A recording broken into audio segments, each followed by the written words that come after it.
পুরো গরমটা লাউ ঘন্ট পেঁপে ঘন্ট খেতে খেতে জিভটাও বলছে শীত তো পেরোলো, এবার তো অন্য কিছু কর। যেই না চোখটা পড়লো কলা গাছের দিকে, তো ভাবলাম আজকে এটা দিয়ে কিছু একটা করা যাক। নমস্কার। একদম ফ্রেশ ফ্রেশ থোরগুলো আমি এখানে কেটে নিয়েছি। তারপর থোরগুলো থেকে ওপরের মসৃণ আস্তরণটা কেটে ছাড়িয়ে নিচ্ছি। ছাড়ানো হয়ে গেলে পিস পিস করে কেটে নিন। কাটার সময় প্রত্যেকটা পিসের মাঝে একটা আঙ্গুলের সাহায্যে ঘুরিয়ে ঘুরিয়ে আঁশগুলোকে বার করে ফেলুন, না হলে খাওয়ার সময় মুখে বাঁধতে পারে। তারপর আলু ভাজার মতন থোরগুলোকে কেটে নিন।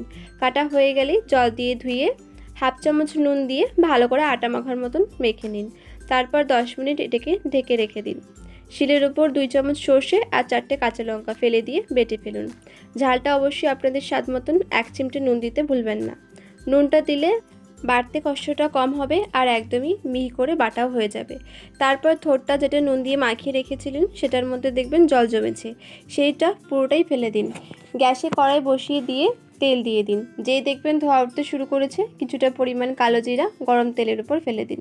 তারপর দিয়ে দিন থোরগুলো, স্বাদ মতো নুন আর পরিমাণ মতন হলুদ দিয়ে নাড়াচাড়া দিয়ে দিন। যতক্ষণ না জলটা পুরো শুকিয়ে যাচ্ছে ততক্ষণ হাই ফ্লেমে গ্যাসটা রাখুন।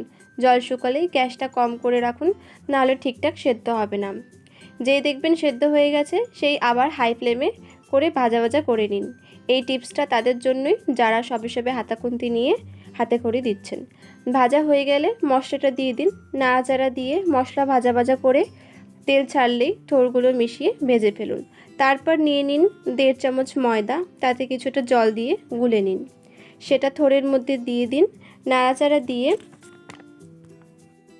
তেল ছাড়লে ধনেপাতা দিয়ে নামিয়ে ফেলুন। রেসিপিটি যদি ভালো লেগে থাকে তাহলে একটা লাইক কমেন্ট ও শেয়ার করে দেবেন। সাবস্ক্রাইব করতে ভুলবেন না। আবার দেখা হচ্ছে পরবর্তী একটি ভিডিওতে। সবাই ভালো থাকবেন, সুস্থ থাকবেন।